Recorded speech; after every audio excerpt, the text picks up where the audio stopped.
Have you ever been in an argument where the other person grows louder, harsher, almost desperate, and you just stood there in silence, not because you were weak, but because you didn't yet know the words that would turn the tide? I once witnessed this in a meeting. A colleague was cornered by his boss, accused, shouted at, nearly crushed under the weight of authority. Everyone thought he would be destroyed. But then, calmly, he looked straight at his boss and said, "I don't need to raise my voice to be right." The entire room froze. Silence fell. And in that silence, respect was born. That is the essence of Stoicism. Marcus Aurelius wrote, "You have power over your mind, not outside events. Realize this, and you will find strength." People may shout, lie, manipulate, but if you master your response, you control the battle. And today, I'll reveal 5 powerful responses that don't humiliate others, but protect your dignity, place you in command, and make anyone fall silent. Stay until the end, because once you learn these, you'll never argue the same way again. I'm Jason, and this is the Stoic Path. If wisdom and inner strength speak to you, consider subscribing, so you don't just watch Stoicism, you live it. Part 1. I don't need to raise my voice to be right.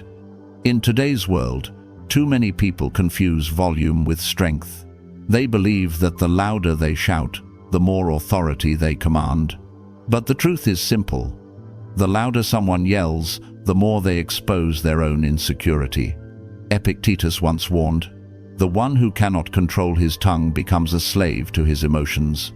Think about that. A person who screams to prove they are right has already lost. Not to you, but to themselves. Picture this. You are sitting at the dinner table with your family.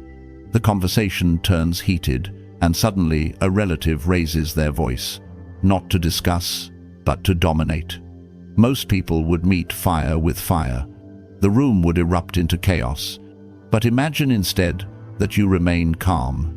You look at them with steady eyes and say, "I don't need to raise my voice to be right." At that moment, everything shifts. The air changes. The storm loses its power. Because true strength is never loud. It is silent. It is controlled. History itself proves this lesson. Take Mahatma Gandhi. He never shouted. He never commanded with aggression. And yet his quiet words shook an empire, and his calm defiance moved millions. His strength was not in volume, but in discipline, clarity, and conviction. This is the Stoic way. Control yourself, and you automatically control the situation. Others may rage, but you do not. Others may shout, but you remain unshaken. And when you stand in that kind of stillness, people notice. They recognize who truly holds the power in the room. Here is the lesson of the Stoic habit. When you master your voice, you master your presence. And when you master your presence, you elevate your very being. Let others waste their energy in noise. Your strength is in restraint. Your calmness is your sword. And your silence will make the loudest statement of all. Part 2. The way you speak says more about you than it does about me. Have you ever been mocked, ridiculed, or cut down with sarcasm so sharp it felt like a blade? Most people, when attacked, strike back. They mirror the insult. They let anger dictate their reply. But when you do that, you have already surrendered control. You let the other person set the tone. The Stoic way is different. Instead of fighting venom with venom, you hold up a mirror. And in that mirror, the aggressor sees themselves. The phrase is simple, yet devastating in its clarity. The way you speak says more about you than it does about me. Notice what happens when you say this. You don't insult them. You don't raise your voice. You simply reflect. And reflection is powerful because most people never stop to hear themselves. But when you calmly put their words back in front of them, the weight of their own disrespect begins to sink in. Marcus Aurelius once wrote, "The best revenge is to be unlike him who performed the injury." That is exactly what this response does. It refuses to imitate. It refuses to descend. It elevates you while forcing the other to confront their own behavior. Think of how often this plays out in daily life. A coworker makes a cutting remark in front of the team. You could lash out, but you choose this phrase instead. And suddenly the spotlight shifts. The insult is no longer about you. It is about the character of the one who delivered it. Or consider an online exchange. Someone posts a cruel comment. You respond, not with fire, but with a mirror. The way you speak says more about you than it does about me. What can they say to that? Every word they type only digs their own hole deeper. This is not weakness. This is psychological strength. This is choosing dignity over pettiness. And when others see you remain calm, they cannot help but respect it. Here is the Stoic habit lesson. Do not let someone else's bitterness become your reflection. Let your response reveal your strength, and their words reveal only themselves. Part 3. Let's talk when we can do it respectfully. Not every conversation deserves your presence. Some are not conversations at all. They are disguised battles. The other person interrupts, talks over you, raises their voice, and pushes their truth as if it were the only truth. Most people stay in the fight. They defend, explain, and shout louder, believing that somehow they will be heard. But in Stoicism, we are taught something different. Respect is the foundation of dialogue, and when respect is absent, silence is often the higher path. That is why this response carries so much weight. Let's talk when we can do it respectfully. You are not running away. You are not avoiding the issue. You are setting a higher standard. You are saying, I will not engage in chaos. If you want my presence, it must be on the ground of respect.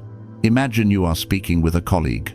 Every time you begin a sentence, they cut you off. They dismiss your points before you finish. Tension rises. Instead of escalating, you take a breath and calmly say, let's talk when we can do it respectfully. In that instant, the entire dynamic changes. It is no longer about who is right or wrong. It is about the conditions for dialogue. Epictetus reminded us, you cannot control what others do, but you can control what you accept. And by saying this phrase, you make it crystal clear what you will accept and what you won't. Here is the beauty.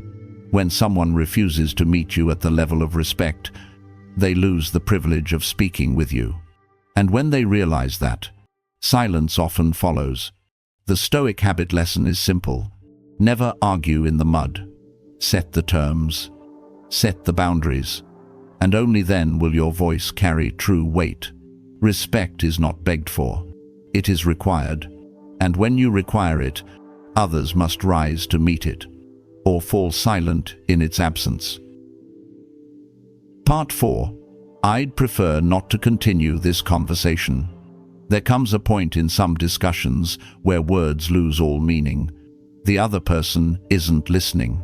They don't care about truth or understanding. They only care about winning, even if it means twisting logic, throwing insults, or draining your energy until nothing is left. This is when Stoicism gives you a shield, a simple phrase. I'd prefer not to continue this conversation. It is clear, it is firm, and it carries more power than shouting ever could. Imagine this. You're speaking with someone who keeps provoking you. Every comment drips with sarcasm. Every word is meant to sting. Your patience is slipping. Most people would snap. They'd explode and regret it later. But you take a deep breath.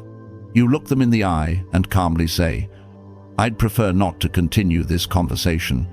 In that moment, you cut off the poison at its root. You reclaim your control. You show that your peace is worth more than the last word. Marcus Aurelius once wrote, choose not to be harmed, and you will not feel harmed. This phrase is the teaching in action. You are choosing. Choosing not to give your power away. Choosing not to let another person dictate your emotional state. Think of how powerful that island. You don't storm out. You don't slam doors. You simply close the door of your presence with dignity. And here's the paradox. When you end the conversation with calm authority, others begin to respect you more. They see that you are not afraid of silence. You are not desperate to be heard. You value your energy too much to waste it. The Stoic habit lesson is this: walking away is not weakness. It is wisdom. Sometimes the greatest act of strength is knowing when to stop speaking. Let them rage. Let them demand the last word. You have already won, because you chose peace over noise. Part 5. That's your opinion, and I respect it, but I don't share it. Not every disagreement comes from an enemy. Sometimes it comes from the people closest to you. Friends, colleagues, even family, who, with the best of intentions, try to impose their beliefs on you. They tell you what career you should choose. They insist on what success must look like. They argue that their way is the only way. And in those moments, you may feel pressured to stay silent, or worse, to surrender your own judgment, just to keep the peace. But Stoicism teaches a different path, a path of calm independence. And it can be expressed in one sentence. That's your opinion, and I respect it, but I don't share it. Notice how powerful this island. You are not dismissing them. You are not insulting them. You are recognizing their right to think, while firmly defending your right to think for yourself. Seneca once warned, "To be a slave to the opinion of others is the worst of all prisons." This phrase is the key to escape that prison. It is a way of saying, I hear you, I value you, but my mind remains my own. Imagine your friend insists you join a risky venture you don't believe in. Instead of arguing point by point, you calmly reply, "That's your opinion, and I respect it, but I don't share it." The conversation ends with clarity, not with hostility. Or picture a family dinner where relatives pressure you about a life choice. This phrase draws a clear boundary, polite but unmovable. Here is the Stoic habit lesson. True freedom is not just external. It is the freedom to think independently, to hold your values without begging for approval. And when others realize they cannot sway you, something changes. They may not agree with you, but they will respect you. Because the one who cannot be pressured is the one who truly commands respect. Conclusion. Remember these 5 responses. They are not weapons to crush others, but shields to protect your dignity, your calm, and your presence. Stoicism reminds us that true power is never in controlling others. It is in mastering ourselves. And when you master your response, you don't just silence the noise. You command respect without ever raising your voice. Which of these 5 will you try first? Share it in the comments. I read every one. And if you seek wisdom and strength each week, consider subscribing to join this journey with me. Comment to commit. I choose calm.